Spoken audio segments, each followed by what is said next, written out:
Barry, what the hell are you doing? Larry! Barry, you can't just... Oh, Larry! Oh, you're right. How dare... Barry!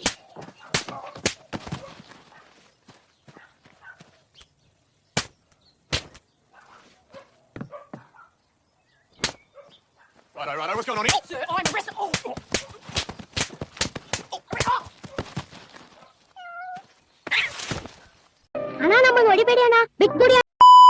First thing thank you so much guys. ఎందుకంటే మన ఛానల్లో UI review ఒక part 1 video super hit అయింది. Almost 2K views వచ్చాయి.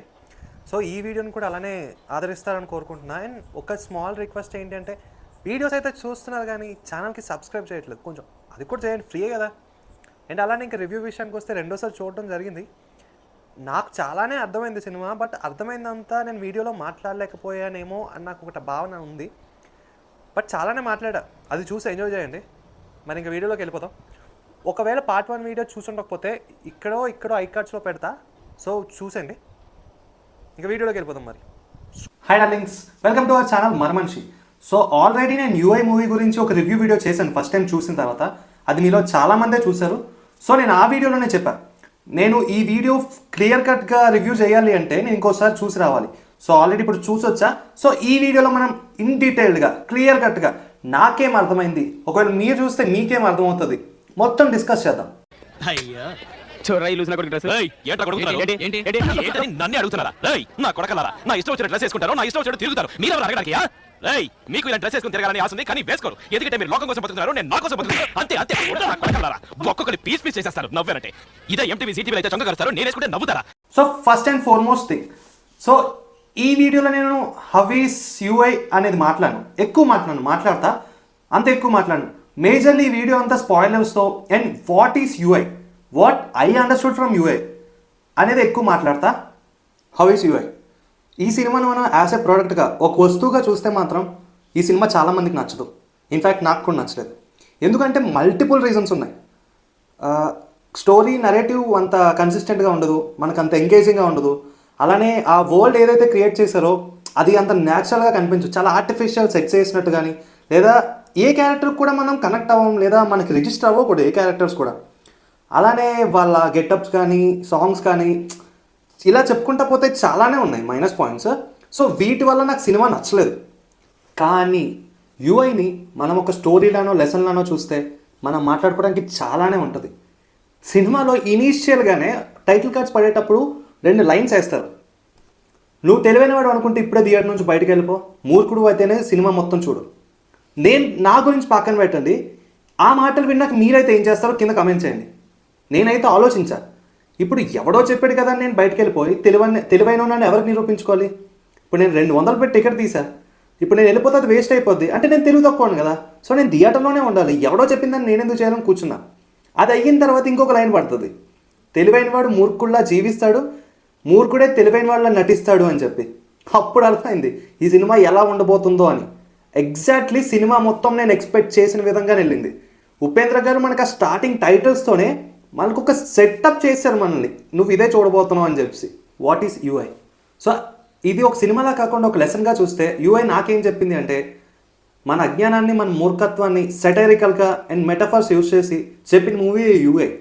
అంటే మనిషిలో ఉండే మూర్ఖత్వం కానీ అజ్ఞానాన్ని, ఆ మనిషిలో ఉండే స్వార్థమే అదునుగా తీసుకొని ఆ మనిషి వినాశనానికి ఎలా దారి వేసి నడిపిస్తుంది అని చెప్పిందే ఈ యూఐ మూవీ.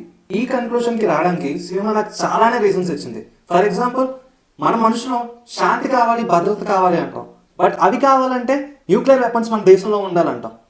మీరు చెప్పండి, ఏ ఎలకైనా చిలకైనా తను బంధించుకునే పంజరాన్ని తయారు చేసి పెట్టుకుంటుందా? ఒక్క మనిషి తప్పితే. కోరికలే మనిషి వినాశనానికి మూల కారణం. దీన్ని చెప్పడానికి ఎగ్జాంపుల్గా బైబిల్ని తీసుకొని ఆడమ్ అండ్ ఈవ్ని చూపిస్తూ జీసస్ వచ్చి అరే మీరు తినకండ్రా, తింటే మంచిది కాదు మనుషులందరికీ అని చెప్పినా కూడా మనలో ఉండే కోరిక, ఆ స్వార్థం అన్నీ నాకే కావాలి అని, దానివల్ల వాళ్ళ ఫ్రూట్ తినడం అదే మన వినాశనానికి దారి వేసినట్టు. దోపిడీ దొంగలను తీసుకెళ్లి రాజులుగా రాజకీయ నాయకులుగా చేస్తాం. మనకి పని చేయడానికి పెట్టుకున్న వాళ్ళకి మనం పనులు చేసి మనం కూలీలు అవుతాం, వాళ్ళని ఒక చరిత్రగా రాస్తాం. వర్తమానంలో ఉండే సత్యానికంటే భవిష్యత్తు గురించి భయమే ఎక్కువ మనకి. అందుకే భవిష్యత్తు గురించి గాలి మాటలు చెప్పే బాబాల చుట్టూ ఎక్కువ తిరుగుతాం. ఫర్ ఎగ్జాంపుల్గా మన హిస్టరీలోనే కంసుని తీసుకోండి. ఆకాశవాణి తన చెల్లికి పుట్టబోయే హిందూ సంతానం వల్ల కంసునికి చావు వస్తుందని చెప్పగానే అది విని భయపడి తన చెల్లినే చిత్రహింసలు పెడతారు. వాట్ ఇఫ్ తన చెల్లిని ఆ వార్త విన్న తర్వాత కూడా తన చెల్లిని భావని తను చాలా బాగా చూసుకొని ఉండుంటే కృష్ణుడు కంసుని ఎందుకు చంపుతాడు? చంపడానికి రీజన్స్ ఏముంటాయి? ఈ నిజాలన్నీ పక్కన పెట్టి భవిష్యత్తులో ఏమైపోతుందనే భయంతో బ్రతికేవాడే మనిషి. ఇంకా సీన్స్ గురించి మాట్లాడుకున్నాం. ఒక సీన్లో కొంతమంది రౌడీలు, మన హీరో పేరు సత్య దగ్గరకు వచ్చి గొడవ పెట్టుకుందామని చూసినప్పుడు సత్య వాళ్ళకి ఒక నిజాన్ని చెప్తాడు. ఏమని? అరే మీ రాజుకు మీరు పనోలు కాదురా, మీ రాజే నీకు పనోడు, ఈ నిజాన్ని తెలుసుకొని. ఈ సత్యం తెలిసిన వీళ్ళంతా రాజు దగ్గరికి వెళ్తారు. వెళ్ళి ఆ రాజు భయపెడితే మళ్ళీ నార్మల్ అయిపోతారు. ఇక్కడ నాకేం అర్థమైందంటే మనకి సత్యం తెలుసుకోవాలని ఉంటుంది, తెలుసుకున్నాక ఏదో పీకేద్దామని చెప్పి ఫీల్ అయిపోతాం. కానీ ఎవడైనా వచ్చి మనం భయపెట్టడం మొదలు పెట్టిన తర్వాత భయాన్ని పట్టుకొని సత్యాన్ని వదిలేయడానికి ఎప్పుడు మనిషి రెడీగా ఉంటాడు. We humans cannot survive without wars and fights. ఒక సీన్లో ముగ్గురు నలుగురు కూర్చొని మాట్లాడుకుంటూ గవర్నమెంట్ మన దేశం కోసం యుద్ధ విమానాలని యుద్ధ నౌకల్ని కొంటుందిరా అంటే అందులో ఒకడు వచ్చి మన కోసం కాదురా, అది వాళ్ళు కాపాడు కోసం కొంటున్నారు, మన కోసం కాదు అంటాడు. ఇది యాక్చువల్లీ నిజం. ఎందుకంటే ఇప్పుడు ఒక నేషనల్ డిజాస్టర్ వచ్చింది, అక్కడ నువ్వు ఉన్నావు, నీ ప్రైమ్ మినిస్టర్ ఉన్నాడు. అప్పుడు నీ ప్రైమ్ మినిస్టర్ని కాపాడడానికి చూస్తాడా, వాడు కాపాడుకోవాలి, వాడు బ్రతకాలని చూస్తాడా? ఇదే నిజాన్ని ఆ ఒక్కడు మిగతా ముగ్గురికి చెప్పడానికి ట్రై చేస్తే ఆ ముగ్గురు వీడిని ఒక శత్రువులా చూస్తారు. ఇది రియాలిటీలో కూడా ఇలానే ఉంటుంది. ఇంకా డైలాగ్స్ గురించి వస్తే మన మైండ్ పోయే డైలాగులు చాలానే ఉంటాయి. అందులో కొన్ని మాట్లాడుకుందాం. ఉపేంద్ర గారు ఒక డైలాగ్ చెప్తారు. ఏమని? కామంతో పిల్లలకి అంటాం, బట్ అదే కామాన్ని పిల్లలకి తప్పు అని నేర్పిస్తాం. ఎంత ఎక్కువ మంచి చేస్తే అంత మోక్షం దొరుకుతుందని అబద్ధాలు చెప్తాం. స్వార్థం మంచిదా చెడ్డదా అని అడిగితే స్వార్థం చెడ్డది అని చెప్తాం. బట్ మనం అందరం స్వార్థపరులుగానే ఉంటాం. అంటే ఇప్పుడు నాకు ఇక్కడ ఏం అర్థమైందంటే మనం చెడ్డోళ్ళం ఒక తప్పు పని చేసి ఇంకో ప్రాణానికి జీవం ఇస్తాం.